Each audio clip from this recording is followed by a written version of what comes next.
Welcome. Welcome to both our old and our new friends who are visiting this YouTube channel. For those not yet familiar with Nonviolence International, we were founded by Palestinian activist and scholar Mubarak Awad in 1989. You will hear from him shortly. My name is David Hart. I'm the co-director of NVI. I'm going to share a bit about our work before introducing you to our key leaders. This YouTube channel is brand new, and we ask for your help getting the word out. In service to the almighty algorithm, I'm required to ask you to please subscribe and spread the word. Please know we have many other wonderful videos online that are not yet on this page. Our New York affiliate has produced 2 powerful series of videos with us already. You can find their many great YouTube videos under our featured channel list right here. You can also find these inspirational series on our website, nonviolenceinternational.net. We are excited to show you our beautiful new website, and the work that we've done includes a series on our 30th anniversary celebrated just last year. We have built a whole range of stories from our activists learning about this important work, from our successes and our failures. We also have a series of our recent webinars that we'd love you to visit and check out, learn from. At Nonviolence International, we are focused on providing tools to activists around the world. We do this through our database of nonviolent tactics and our archive of nonviolent training materials. More in a bit on each of these key initiatives from Michael Beer, our director. The other main focus of our work is to serve as a backbone organization of the global, diverse, nonviolent movement. We are excited to raise up our impressive partners and their inspirational work. On our website, you can learn more about each of these groups, and you can donate to support them. We believe that there are many faces of nonviolence, and we celebrate and work to expand and strengthen this diverse global movement. At Nonviolence International, we believe that nonviolence is the most powerful, the most effective tool to create real and lasting social change. We know that these days many people are struggling to find reasons to be hopeful. We share that concern and believe that we have a story to tell. It is a story of hope in dark times, realistic hope, grounded in the inspirational work of our colleagues around the globe who bravely work every day to bring about a brighter future. In our videos and on our website, you will hear directly from these impressive activists and scholars.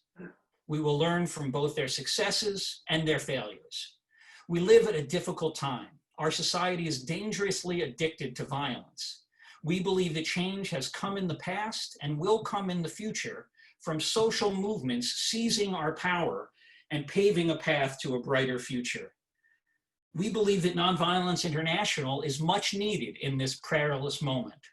With your help, we will tell the stories of real, grounded hope, and we will increase our capacity to build peace. We face a profound global crisis. This is a critical historic moment for the future of our species and all other species that share our precious planet. We believe a careful reading of history will demonstrate that real and lasting social change has come from the bottom up, from people's nonviolent social movements.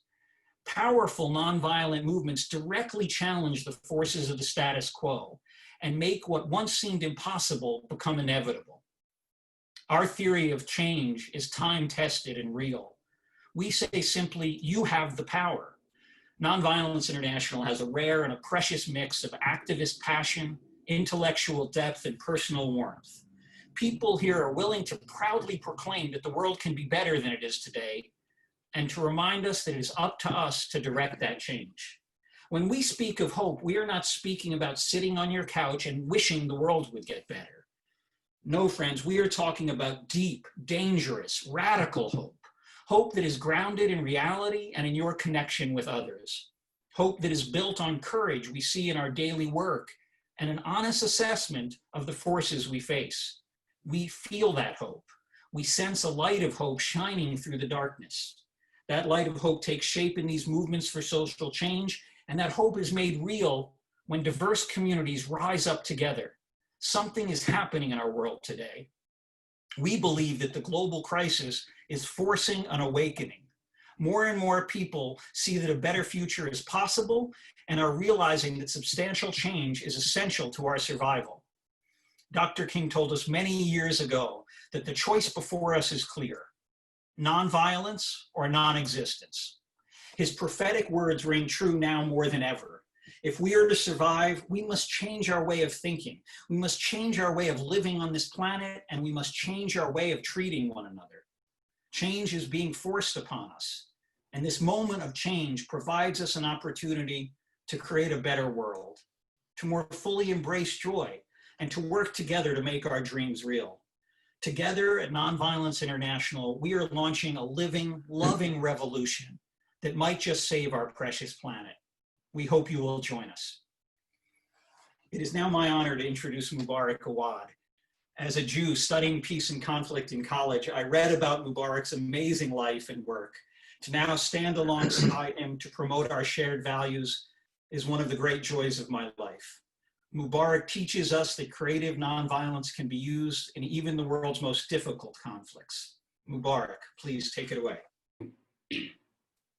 And I like to give a message to everybody who is watching, because the idea of nonviolence is not one thing that it came without any preparation, or the idea that it is accident. It's not an accident.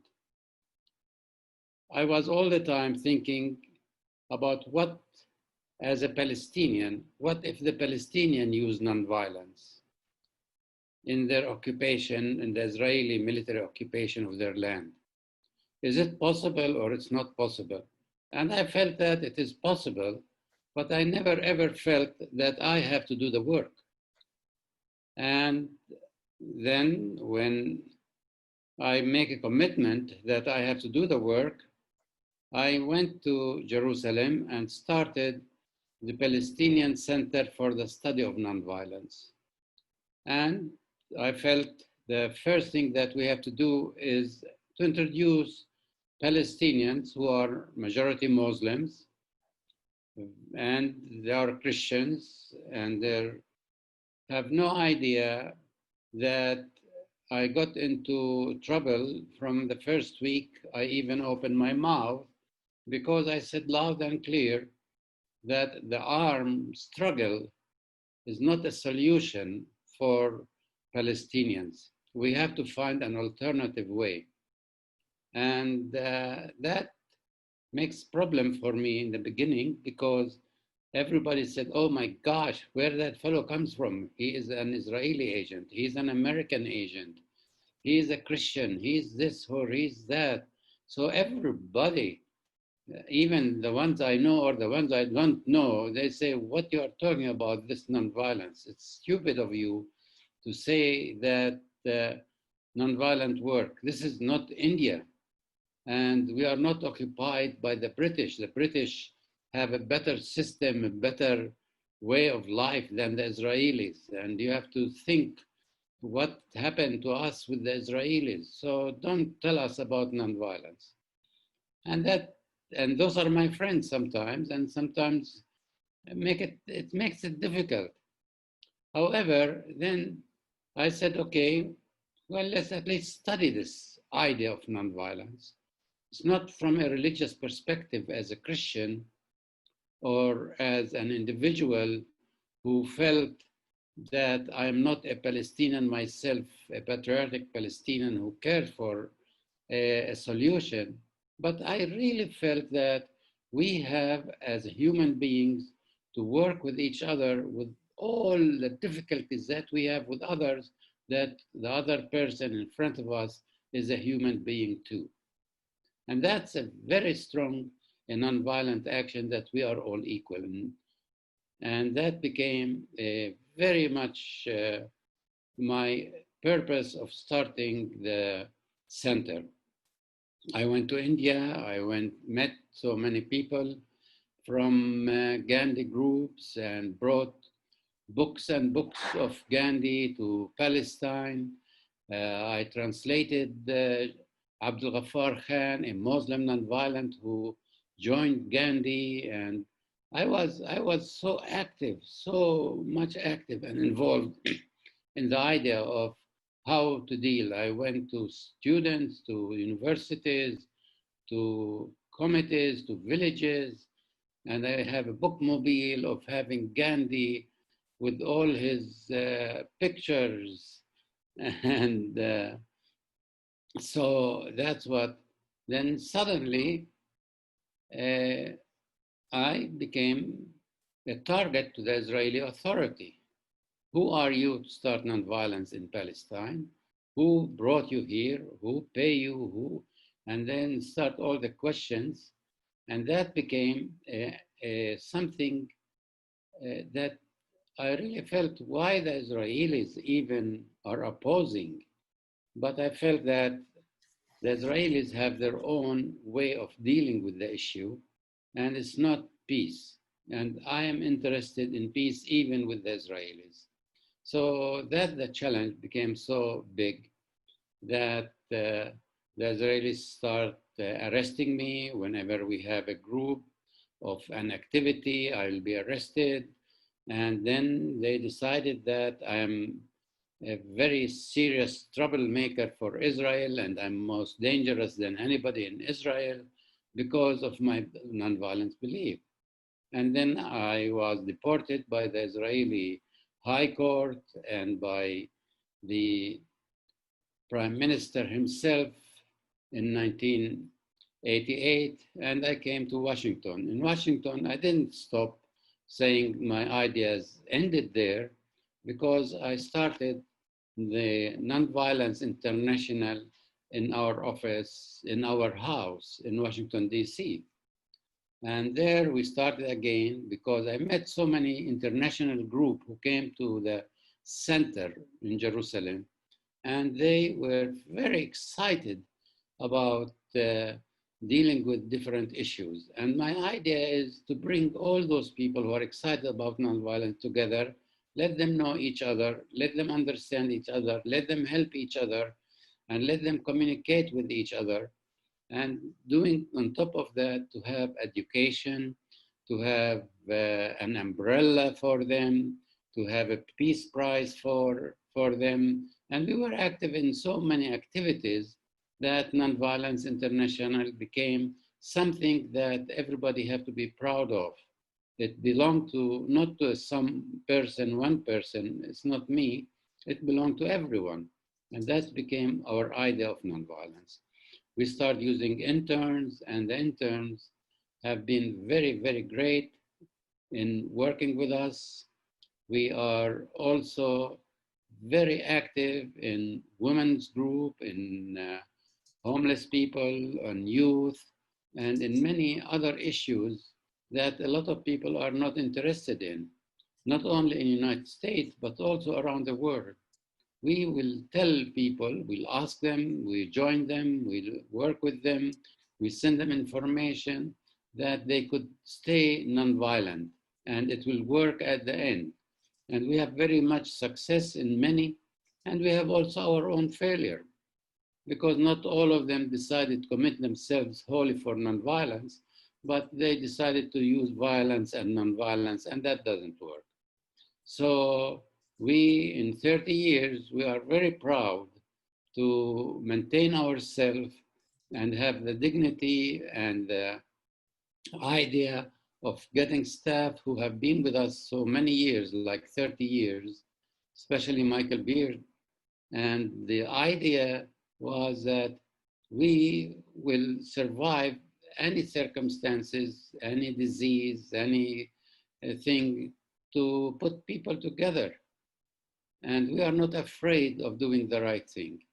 And that's why I want to welcome you and being interested in knowing that you are listening and read our website, our ways of what we are doing, our stories from all around the world, and also look at the methods and theories. And we are doing a book now about more methods than Gene Sharp. We have to learn from the elder people who came before us, like Martin Luther King, like Gandhi. And for us, they are important. And so Gene Sharp is one of my favorite. And then he wrote and wrote and wrote. But before he died, he said loud and clear, please continue those methods of nonviolence so that we could add as much as we can on those methods. So please read and understand that. And if you have questions, call us, write us, email us, and we'll be part of you. Thank you so much. Thank you, Mubarak. It's just wonderful to hear a bit of your story. This is just a small taste of his warmth and his wisdom. There's so much to learn from his experience. Please do visit our website and check out our webinar series for much more from Mubarak and from our many inspirational partners. When I was in school, we used Gene Sharp's seminal book outlining 198 methods of nonviolence. We all loved it, but even back then, we felt it was outdated. I'm so excited that someone has finally updated this important text, and even more excited that this vital task has been undertaken by Nonviolence International's own Michael Beer. Michael, take it away. It's such a delight that all of you who are here watching us here at this moment. And we at Nonviolence International have just had the privilege and joy of working with people from all over the world, activists and people who are struggling, often disenfranchised people who don't have access to political or economic power. And yet there is something that I have a lot of, which is social power and nonviolent action. And just to work with people who are so courageous and who do not give up is really what keeps us going. And we know that nonviolence is going to be the solutions, part of the solutions for a war-free world and a world that doesn't kill itself over the next number of generations and thousands of years. So we know that we're part of a long stream of nonviolent education and support. And we're very excited to be handing it off to the newer generations as we move forward. We've collected a lot. One of the things I've done is to write this book about lots and lots of methods or tactics of nonviolence that have been done by people all over the world. Gene Sharp, as you've heard mentioned, had come up with 198. We now have close to 350, and it's growing. And we just know that for people out there, there's more to do when you have nonviolence grievances than just to jump up and down in the street and protest or to do a strike. There are so many hundreds and hundreds of things that people can do in various kinds of situations, and we're documenting them, and we're sharing the stories about them and making these available to people all over the world so that when people face despair, which is often our biggest enemy, they're like, yes, there's some things we can do. Let's go to the direct action tactics database and read this book and see if we can come up with more ideas on what we can do. So please come to our website repeatedly, share with us new ideas on new tactics that you might have, and together for the coming generations, we can grow this database of nonviolent tactics and methods so that it will be available for many, many generations to come. We also, at Nonviolence International, believe strongly in the role of training. Mubarak talked about how it's not an accident that nonviolence happens. It happens because you plan, because you're disciplined, and because you train. And we have the largest training archives that we do in conjunction with Rutgers University's International Institute for Peace. And it can be found at nonviolence.rutgers.edu. And we have this wonderful collection of training materials from all kinds of movements, environmental movements, indigenous movements, human rights movements, labor movements, women movements, lesbian, gay, bisexual, transgender movements, peace and anti-militarism movements, and anti-corruption movements, and more. And so you can find training manuals, organizing manuals from all of these different movements and campaigns, and in a variety of different languages, and use these as resources to pursue your own campaigns and to train your own fellow citizens to achieve the goals that you want to do. So we just want to finish by saying that join us in our efforts, watch our videos, And together, by sharing our information, sharing our stories, sharing our knowledge, we can achieve great things to help this world get to the places it needs to go. David, back to you. Thank you so much, Michael. So friends, if you value this work, please consider telling others about our organization. You've just heard from a handful of our great leaders, but there's so many people involved. We hope you'll subscribe to our YouTube channel and go to our website, sign up to get notified of our next webinar, and consider becoming a donor to put your values into effective action. I'll close with a quotation from the great Reverend William Sloane Coffin. He wrote, "Hope is a state of mind, unconnected to the state of the world. The opposite of hope is not pessimism, but despair. Hope keeps us persistent, even when there seems little reason for optimism." Thank you all. Welcome to Nonviolence International.